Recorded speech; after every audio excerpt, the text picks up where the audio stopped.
ఆ యాక్టివ్గా ఉన్న ప్రొడ్యూసర్స్ అక్కడ వర్కింగ్ కమిటీ అనేది ఒకటి, యాక్టివ్ ప్రొడ్యూసర్స్ ఒకటి, రెండు గిల్డ్లో 2 కమిటీలు ఉన్నాయి. ప్రొడ్యూసర్స్కి సంబంధించిన మట్టికి అక్కడ మాట్లాడతారు. కాబట్టి అరవింద్ గారు ఆ సెన్స్లో అని ఉంటారు. But ultimate final government approach కావాలన్నా, ఫెడరేషన్తో మాట్లాడాలన్నా, ఏదైనా main body is a chamber.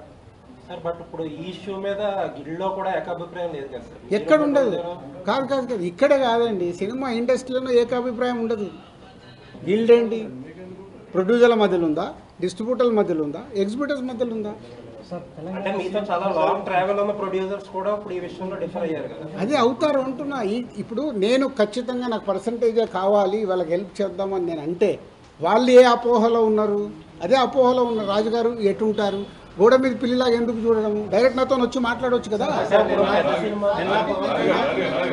Pawan Kalyan గారి యాంగిల్లో కూడా ఒక్క నిమిషం కాదు సార్, యాక్టివ్ ఉన్న ప్రొడ్యూసర్లు మిమ్మల్ని టార్గెట్ చేసి మిమ్మల్ని కార్నర్ చేశారనిపిస్తుంది సార్. కాదు సార్, ఇప్పుడు యాక్టివ్ ఉన్న ప్రొడ్యూసర్లే మిమ్మల్ని కార్నర్ చేయడానికి ఏదో ఇష్యూ తీసుకొచ్చినా. అరే మీకు టోటల్ ఎపిసోడ్ అర్థమవుతుంది కదా, మీ అందరికి అర్థమవుతుంది. మీలో నాకు తెలిసి మీరు అందరు జర్నలిస్టు మేధావులు. టోటల్ ఎపిసోడ్ మీకు క్లియర్గా అరటి పండు ఒలిసినట్టు ఓపెన్ చేశా.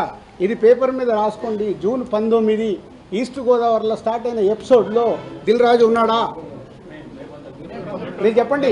ఇప్పుడు అడిగారు కదా, ఏప్రిల్ 19 ఈస్ట్ గోదావరి జరిగిన ఎపిసోడ్లో దిల్ రాజు ఉన్నాడా? అంటే ఉన్నాడా? మీ దగ్గర ఆన్సర్ లేని దాన్ని దిల్ రాజుని ఎందుకు దానికి ఇంక్లూడ్ చేస్తున్నారు? సార్ అంటే నైజాంలో సమస్య ఎక్కడున్నా సరే నైజాంలో సీరియస్ అయితే తప్ప ఈ ఇష్యూ పెద్దది అవ్వదు కదా? అది తప్పండి. ఎందుకు? ఆంధ్రప్రదేశ్ మనకు కాదా? అవసరం ఉంటే ఇప్పుడు ఇటెంట్ అటు మా ప్రతిధ్వన సినిమా డైలాగ్ లాగా మాట్లాడొద్దు సార్. ఇప్పుడు నా దగ్గర టోటల్ వీడియోలు కూడా పెట్టా. ఏప్రిల్ 19 వాళ్ళ మీటింగ్లో ఏం జరిగింది. ఆ వ్యక్తి సత్యనారాయణ, డిస్ట్రిబ్యూటర్, ఎగ్జిబ్యూటర్, జనసేనలో కీలక వ్యక్తి అయినా.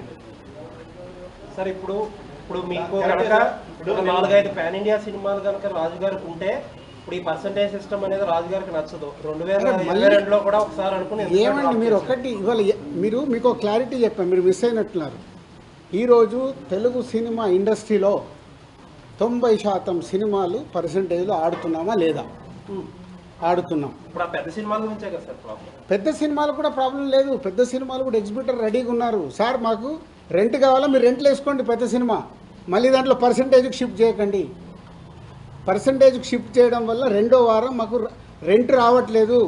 ఎగ్జాంపుల్, మొదటి వారం 20 లక్షలు మీకు ప్రొడ్యూసర్కు డిస్ట్రిబ్యూటర్కి షేర్ వస్తే, రెండో వారం 5 లక్షల గ్రాస్ అవుతే మాకు 2 లక్షలే వస్తుంది. మాకు అది వర్కౌట్ అవ్వట్లేదు.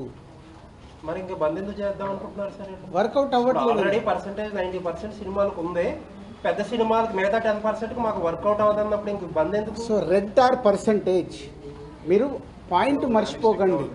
అక్కడ మొదటి వారము రెంట్లో వేసి రెండో వారము సినిమాని పర్సంటేజ్ వేస్తున్నారు కాబట్టి మాకు వర్కౌట్ అవ్వట్లేదు. ఆ రెంట్, మీకు రెంట్ కావాలిస్తే పెద్ద సినిమాలు కూడా రెంట్లోనే వేసుకోండి, వాళ్ళు సిద్ధంగా ఉన్నారు. ఆర్ అన్ని సినిమాల్లాగా పర్సంటేజ్ చేయండి అంటే communication very bad.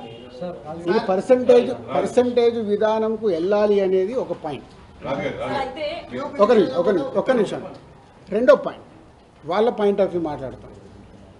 Tamil Nadu percentage, తమిళనాడులో వాళ్ళ సొంత సినిమా అక్కడ పర్సంటేజ్లో ఆడి తెలుగు స్టేట్స్కి వచ్చే వరకు వాళ్ళకి రెంటల్లో వేసిస్తున్నాం. కర్ణాటక పర్సంటేజ్, కేజీఎఫ్ కానీ కాంతారా కానీ వాళ్ళు అక్కడ పర్సంటేజ్లో ఆడుతూ ఇక్కడ రెంటల్లో వేసిస్తున్నాం. నార్త్ ఇండియా మొత్తం పర్సంటేజ్, యానిమల్ సినిమా మేము డిస్ట్రిబ్యూట్ చేసాము, ఇక్కడ రెంటల్లో వేయించి ఇచ్చాము. ఓవర్సీస్ అంతా పర్సంటేజ్. మన సినిమా ఆడుతున్న ప్రపంచమంతా పర్సంటేజే ఉంది. ఒక మన తెలుగు స్టేట్స్ మట్టికే ఆ మొదటి వారము ఆ కొన్ని సినిమాలు రెంటల్లో ఆడుతున్నాం. దానికి వాళ్ళు ఇప్పటికీ రెడీ అంటున్నారు. దాన్ని ప్రొడ్యూసర్స్ వాళ్ళు మాట్లాడుకొని సాల్వ్ చేస్తే సొల్యూషన్ వచ్చేసినట్టే. పర్సంటేజ్లో కావాల్సి పర్సంటేజ్లో వేసుకోండి మీ సినిమా రిలీజ్ కంటే ముందు. లేదు మీరు రెంటల్, మీకు రెవెన్యూ ఎక్కువ కావాలి, రెండో వారం కూడా మాకు రెంటల్లోనే ఆడండి అనేదే వాళ్ళ రిక్వెస్ట్. దీన్ని భూతద్దంలో ఎలా చూపిస్తున్నారు మీకు అర్థమైందా? మీరు అడిగిన క్వశ్చన్ క్లారిటీగా రేపు రాయండి. మీరు దీన్ని భూతద్దంలో ఎలా చూపిస్తున్నారు? ప్రపంచమంతా ఇదే తెలుగు సినిమా, పక్క స్టేట్ సినిమాలు ఇక్కడికి వస్తే వాళ్ళందరికీ పర్సంటేజ్లు, వాళ్ళ సినిమాలకి అన్ని సినిమాలకి ఇక్కడ రెంటల్లో వేసిస్తున్నాం. సార్ అంటే ఇప్పుడు నైజాంలో ఇప్పుడు మీకు అదర్ సైడ్ ఇంకొక పెద్ద కంపెనీ వచ్చింది. ఆ కంపెనీ వచ్చినా సరే రాజుగారే కావాలి, మాకు రాజుగారే ఇంపార్టెంట్ అనుకున్న కంపెనీలు కూడా దీన్ని వ్యతిరేకిస్తున్నాయి కదా, దాన్నే ఉంటారు. వ్యతిరేకం నేను మాట్లాడలే. ఇంకా ఇప్పుడు నాగవంశీ ఉన్నాడు, వేరే వాళ్ళు ఎందుకు, Sitara we have is a very good association. నాగవంశీకి ప్రాబ్లం చెప్తే వెరీ నాగవంశీ ఇప్పుడు ఏమన్నాడు, ఈ ప్రాబ్లం అయిపోగానే సార్ ఎగ్జిబిటర్స్కున్న ప్రాబ్లం ఏంటి మీరు డిస్ట్రిబ్యూటర్గా ఎక్స్ప్లెయిన్ చేయండి, మనం సాల్వ్ చేద్దాం. ఈ ప్రాబ్లం అర్థమయ్యేలాగా చెప్పేవాడు కావాలి కదా. ఎంతమంది ఓపికలు ఉన్నాయి. ఇప్పుడు మీతో 40 నిమిషాలు అనుకుంటా కూర్చొని డీటెయిల్గా ఎక్స్ప్లెయిన్ చేస్తే మీకు అర్థమవుతుంది. ఎందుకంటే నాకు చాలామంది మిత్రులు ఉన్నారు, నాకు ఫోన్లు చేస్తున్నారు, సార్ మీరు ఏదో ఒకటి రియాక్ట్ అవ్వండి, మీ మీదకి వస్తుంది. నా మీదకి ఎందుకండి, నేను వేరే లెవెల్కి వెళ్ళిపోయాను, నేను ఇంకా కింద లేను. నేను దిల్ రాజు డ్రీమ్స్ అని కొత్తోళ్ళతో ఎలా పనిచేయాలి, లార్విన్ ఏఐతో నేను ఇంటర్నేషనల్కి ఎలా చేయాలి, ఒక ఇంటర్నేషనల్ కంపెనీతో ఇప్పుడు టైప్ చేసాం, ఒక సినిమా చేస్తున్నాం. ఇప్పుడు ఆయన వెళ్ళాడు, నేను ఆ లెవెల్లో ఆలోచిస్తున్నాను, ఇంక ఇక్కడే ఉండదలుచుకోలేను. ఏదైనా అనుకోండి, అంటే నా thinking I want is a new. విషయంలో కూడా ఇలాగే ఒకసారి పోరాటాలు చేశారు కదా సార్ థియేటర్స్. ఇండస్ట్రీలో దేనికి పోరాటాలు జరిగినా ఫైనల్గా రిజల్ట్ శూన్యం.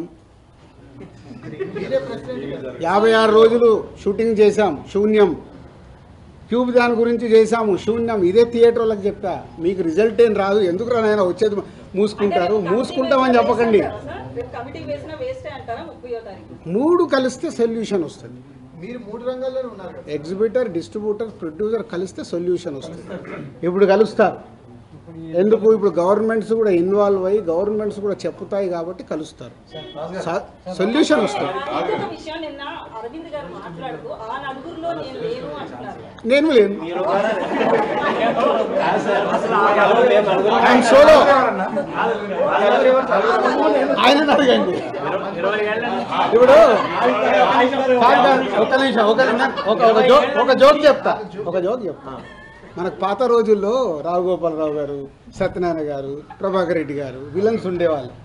20 ఏళ్ళు అయిందా ఆ విలన్ క్యారెక్టర్ మార్చేసి ఇంకేదన్నా ఇవ్వండి, ఇంకా అక్కడే ఉంచితే ఎలా? కొత్త క్యారెక్టర్ వద్దా అన్నట్టే కదా. మీరు ఎందుకు ఆ 4 ఫోటోలు వేసేస్తున్నారు? మీ పాయింట్ ఆఫ్ లో వాళ్ళు విలన్సే కదా. వేసే మీ అందరిని అడుగుతున్నాను, వేసే మీ అందరినీ. మీ బాధ కూడా అదే కదా. ఒక మీ బాధ కూడా మీ బాధ కూడా అదే. ఆ 4 ఫోటోలు లేకుంటే మీకు ఎవడు చూడాడు, మీ బాధ మీది.